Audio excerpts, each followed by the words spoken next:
உங்க திருமண வாழ்க்கையில் ரொம்ப சந்தோஷமா இருக்கணுமா? இந்த 5 விஷயங்கள் என்னென்னன்னு இந்த பதிவுல விரிவாக பார்க்கலாம் வாங்க.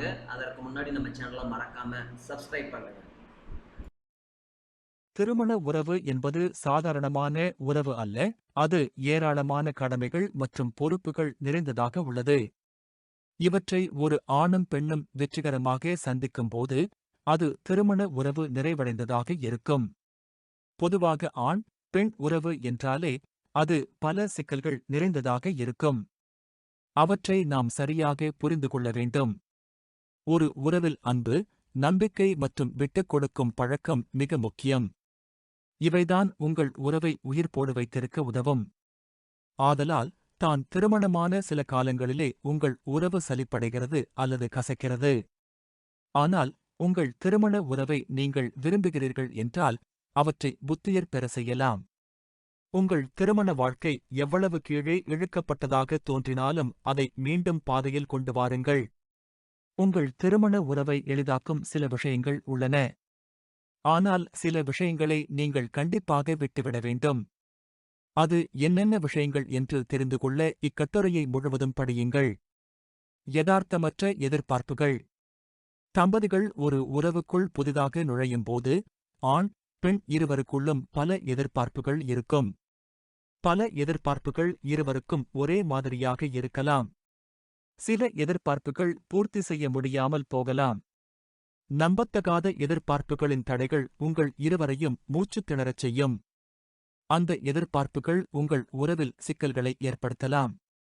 அந்த நம்பத்தகாத யோசனைகளையும் எதிர்பார்ப்புகளையும் இப்போதே கைவிடுங்கள். உங்கள் துணைக்கு அழுத்தம் கொடுக்காத விஷயங்களை மட்டும் இருவரும் எதிர்பார்க்கவும். இல்லையெனில், நீங்கள் தவறான புரிதல், மனக்கசப்பு மற்றும் மன அழுத்தம் போன்ற பாதையை அமைத்துக் கொள்வீர்கள். ஒருவரையொருவர் கட்டுப்படுத்துவதை நிறுத்துங்கள். நீங்கள் இருவரும் சுறுசுறுப்பாக இருந்தால், மோதல்கள் தவிர்க்க முடியாதவை. ஆனால் சமநிலையை அடைவதற்கு நேரம் எடுக்கும். ஒருவரையொருவர் கட்டுப்படுத்துவதை முதலில் நிறுத்த வேண்டும். அவரவர் விருப்பம் போல வாழ்க்கையை வாழ அனைவரும் உரிமை உள்ளது.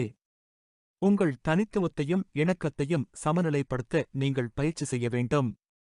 அந்த விஷயத்தில் உங்கள் கொள்கைகள் மற்றும் யோசனைகள் மற்றும் மதிப்புகளை மட்டும் கடைப்பிடிக்க முடியாது.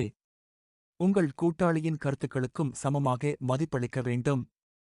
நீங்கள் அதை செய்யவில்லை என்றால், உங்கள் உறவில் பல சிக்கல்கள் எழலாம். உடைமைத்தனத்தை எல்லாம் விட்டுவிடுங்கள்.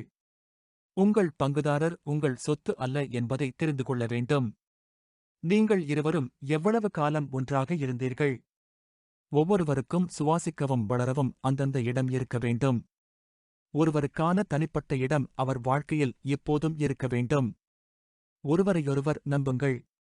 ஏனென்றால் உடைமை என்பது உங்கள் துணைக்கு ஒரு பெரிய தடையாக இருக்கலாம். இது உங்கள் துணை உங்களை விட்டு பிரிவதற்கு வாய்ப்பளிக்கும். விமர்சிப்பதை நிறுத்துங்கள். தம்பதிகள் ஒருவரையொருவர் விமர்சிப்பதை முதலில் நிறுத்துங்கள். இது உறவில் மிகவும் நச்சுப் பழக்கம். நீங்கள் இப்போது இதை கைவிட்டு, உங்கள் துணை உங்களுக்காகச் செய்யும் சிறிய விஷயங்களை பாராட்ட வேண்டும். நல்ல விஷயங்களுக்காக உங்கள் துணையை பாராட்டுங்கள் மற்றும் அவரின் அல்லது அவளின் இலக்குகளை அடைய ஊக்கப்படுத்துங்கள். இது உங்கள் உறவில் நெருக்கத்தையும் நீண்ட காலம் உறவில் சேர்ந்து இருப்பதையும் உறுதி செய்யும். உங்கள் துணையை சரிசெய்ய முயற்சிப்பதை நிறுத்துங்கள். இந்த உலகில் யாரும் 100% சரியானவர்கள் இல்லை. ஒருவரை மாற்றவோ அல்லது சரி செய்யவோ நீங்கள் முயற்சி செய்ய வேண்டாம். உங்களால் ஒரு நபரை சரிசெய்ய முடியாது. உங்கள் பங்குதாரர் சரியானவராக இருக்க முடியாது. ஒவ்வொரு மனிதனுக்கும் நன்மை, தீமைகள் உள்ளன. அதை நீங்கள் ஏற்றுக்கொள்ள வேண்டும். உறவு என்பது யாரையும் சரிசெய்வது அல்ல, ஆனால் அது சரிசெய்தல் பற்றியது. அதை புரிந்து தெரிந்து செயல்பட வேண்டும். திருமணத்தில் மிக முக்கியமான விஷயங்கள் என்ன? திருமணத்தில் மிக முக்கியமான விஷயங்கள் என்ன என்று ஆராய்ச்சி செய்தபோது 3 முக்கிய கருப்பொருள்கள் வெளிப்பட்டன. அவை தொடர்பு, அன்பு மற்றும் அர்ப்பணிப்பு. ஆராய்ச்சியாளர்களின் கூற்றுப்படி, எந்தவொரு உறவையும் நீடிக்க தொடர்பு முக்கியமானது. இந்த 3 விஷயங்களை பின்பற்றி உங்கள் திருமண வாழ்க்கையை மகிழ்ச்சிகரமானதாக மாற்றுங்கள்.